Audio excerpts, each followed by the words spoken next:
Klik dulu tombol subscribe, jangan lupa nyalakan loncengnya supaya gak ketinggalan updatean selanjutnya.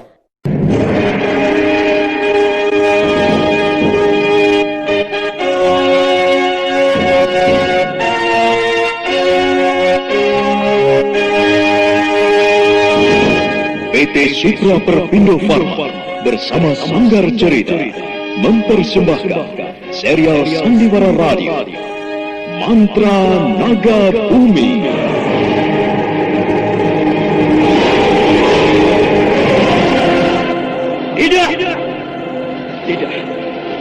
Tidak mungkin, Nimas.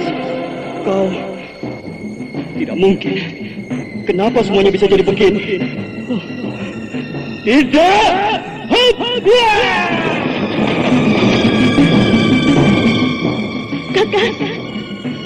Kakak Rangga Geni. Kakak, kenapa kau tinggalkan aku, Kakak? Kenapa?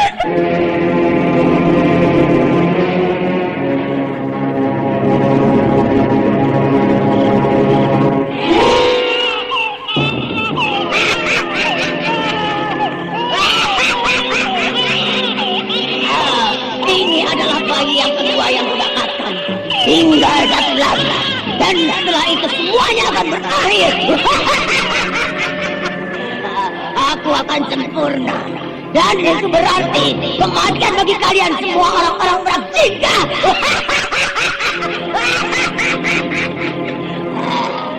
Darah-darah kalian akan kupersembahkan untuk dewa kegelapan.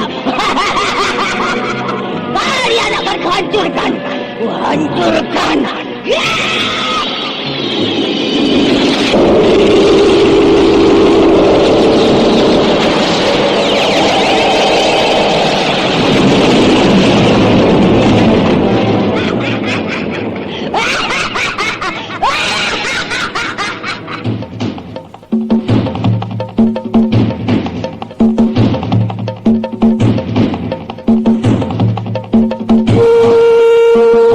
Naga Bumi, sebuah kisah misteri tentang hilangnya kitab Lawang Pitu dan Mahkota Bil, lambang keperkasaan Mataram kala itu. Penuh ketegangan, dendam, dan keserakahan, diseling dengan kisah romantis yang mengharukan.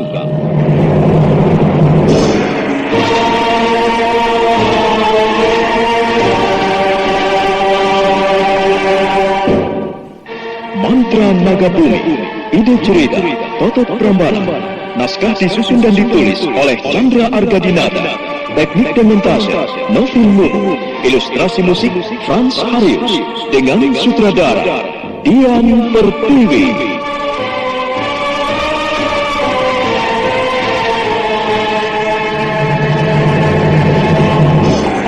Mantra Naga Bumi kali ini menampilkan episode ke-31 dengan judul Sepasang Pedang Pembunuh.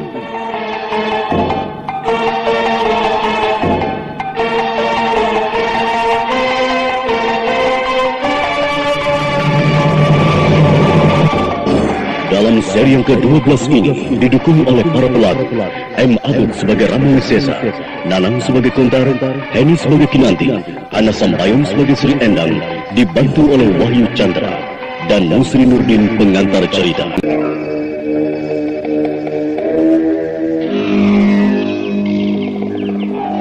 Rama Wisesa mendesah panjang, lalu dia melemparkan pandangannya jauh keluar keraton. Setelah lebih dulu memandang ke arah Kontar, tak ada kata-kata yang keluar dari mulut mereka. Keduanya membisu, hanya dada mereka bergemuruh bagaikan ombak laut.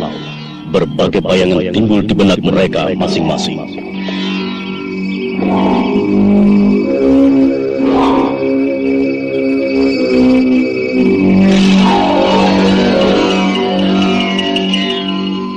Itu memang satu ketakutan, dan kita harus mencari jalan untuk mengatasinya. Gusti Ratu telah memberi kepercayaan dan tanggung jawab yang besar pada kita semua untuk menjaga keraton Merak Jingga ini, menjaga istana dan segala isinya. Keraton ini tidak boleh dirusak, apalagi sampai hancur oleh tangan-tangan yang tidak bertanggung jawab. Benar, Paman. Saya juga tidak mau keraton ini dirusak. atau dikuasai oleh orang lain. Apalagi orang-orangnya Rakai Mahisa. Jadi pada dasarnya kita semua harus mempertahankan keraton ini sampai titik darah yang penghabisan. Ya, Kontar. Kau harus mengirim orang-orangmu untuk menyelidiki siapa sebenarnya yang membuat kerusuhan di desa-desa kadipaten itu. Siapa sebenarnya yang berada di balik semuanya? Apakah benar semuanya ini perbuatan Nyai Balitung? Kalau memang dia, maka sejak sekarang kita harus sudah mempersiapkan semuanya dengan sungguh-sungguh.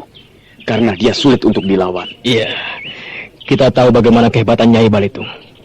Apalagi kalau memang dia membawa siluman dan membangkitkan siluman. Ya, itulah yang tidak bisa kita hadapi dengan tanpa memiliki kemampuan seperti yang dimiliki oleh Gusti Rakai Langit. Tapi Paman, itu bukan berarti kita harus menyerah.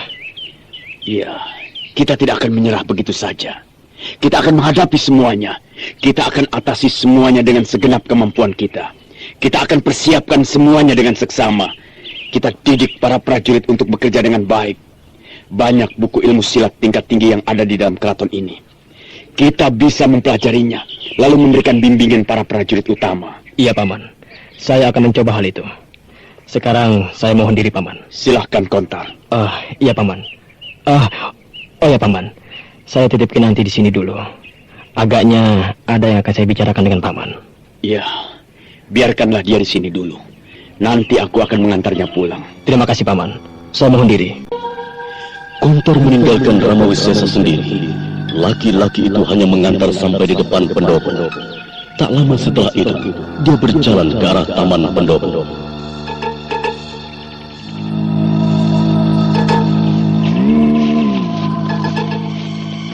Cukup lama kau menungguku, Nimas. Tidak mengapa, Kakang. Oh ya, Kakang Kontar sudah pulang?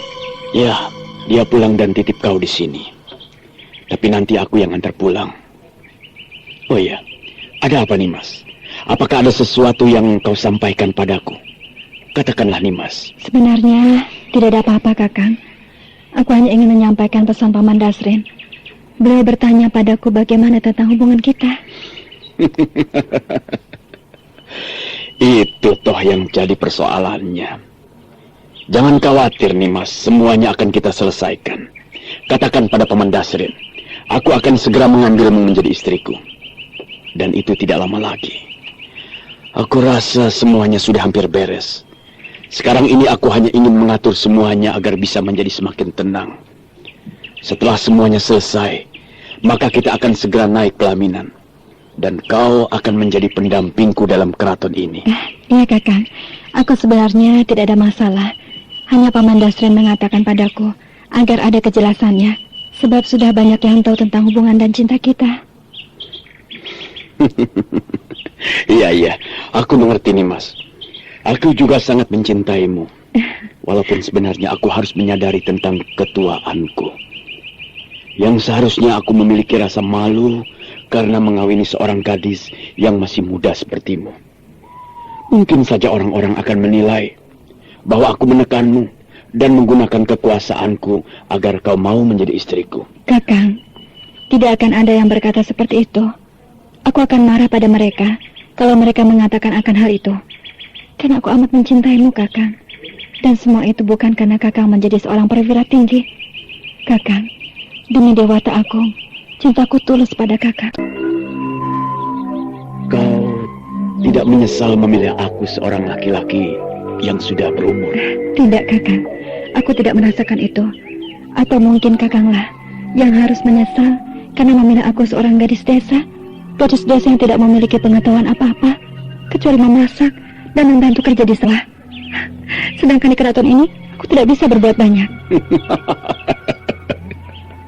Jangan kau bicarakan hal itu, Nimas. Kelak kalau kau menjadi istriku, kau harus belajar banyak. Dan aku akan mendatangkan guru yang baik untukmu. Kau bisa belajar membaca dan menulis, bisa tahu tentang ilmu ketatanegaraan ataupun ilmu sastra. Kau akan mengajariku seperti itu, Kakak? Benarkah? Ya, tidak mungkin aku bohong padamu. Percayalah, aku akan panggilkan guru untukmu. Hari-harimu harus kau isi dengan membaca dan menulis. Terima kasih, Kakak. Terima kasih.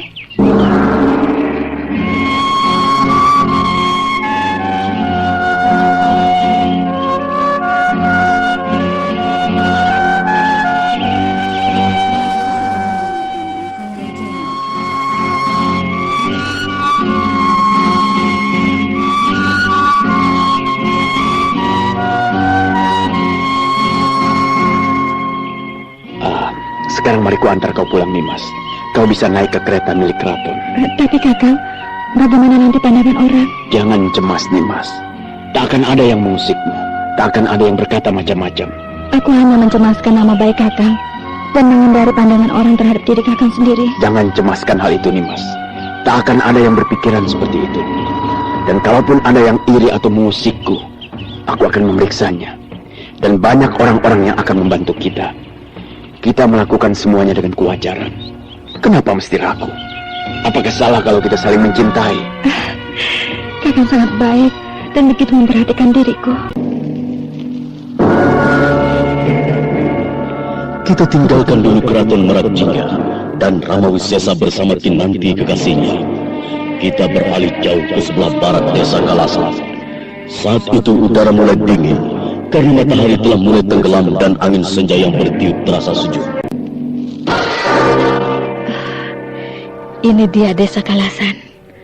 Berarti tak jauh dari sini letak candi itu. Aku harus menemuinya. Karena cadar perak, perempuan busuk itu berada di dalam candi itu. Dia harus mati. Dia harus kubunuh. Dia telah menghancurkan harapanku. Dia telah membawa cerita tentang Putri Melur, sehingga aku terlempar dari Kakang Rakai Galuh. Aku harus ke sana. Aku harus menemukan candi itu. Tapi perutku lapar. Aku tak peduli. Aku harus tiba malam ini juga di Candi Kalasan. Sebelah mana letak candi itu? Apakah sebelah sana ataukah sebelah sini?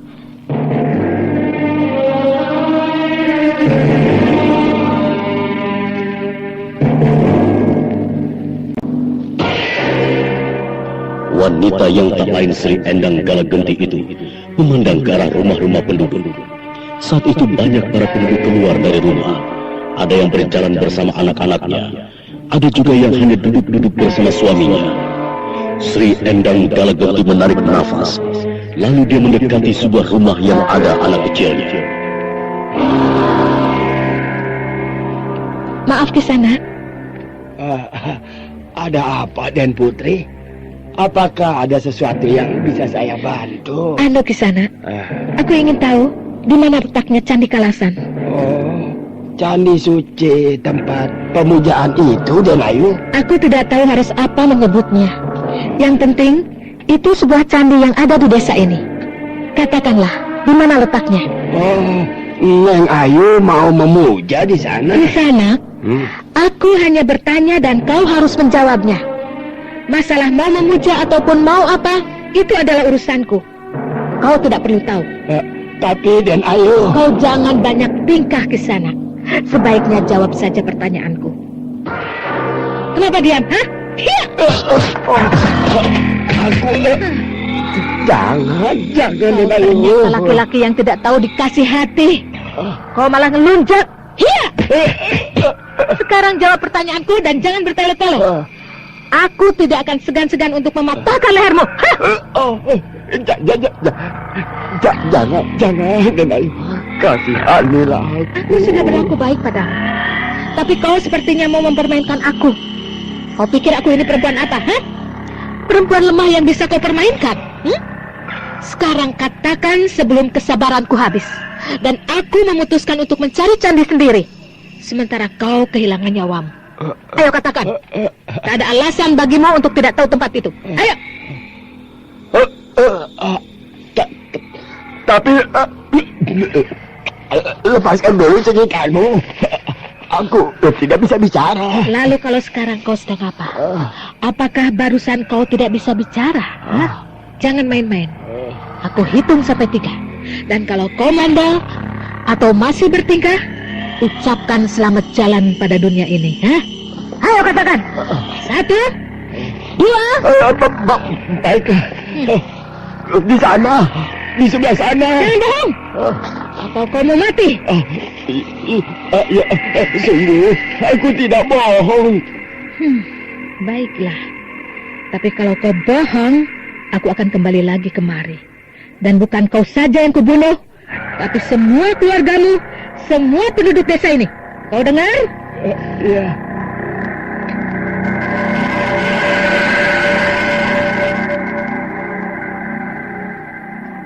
Lagi-lagi tua itu tak menjawab. Wajahnya pucat sekali. Sedangkan Sri Endang telah meloncat pergi dengan cepat ke arah yang ditunjukkan oleh laki-laki itu. Sebentar saja tubuhnya hilang di dalam kegelapan malam.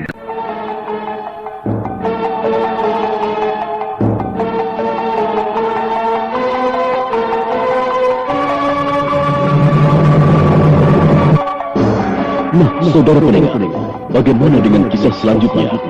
Untuk mengetahuinya, ikutilah terus serial Mantra Naga Bumi ini pada seri berikutnya, hanya di radio kesayangan Anda. Sampai jumpa.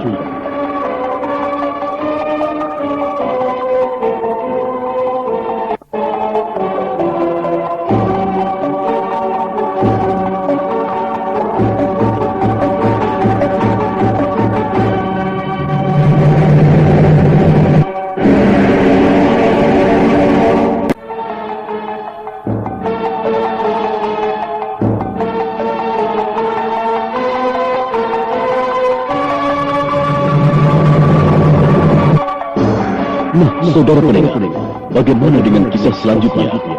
Untuk mengetahuinya, ikutilah terus serial Mantra Naga Bumi ini pada seri berikutnya, hanya di radio kesayangan Anda. Sampai jumpa.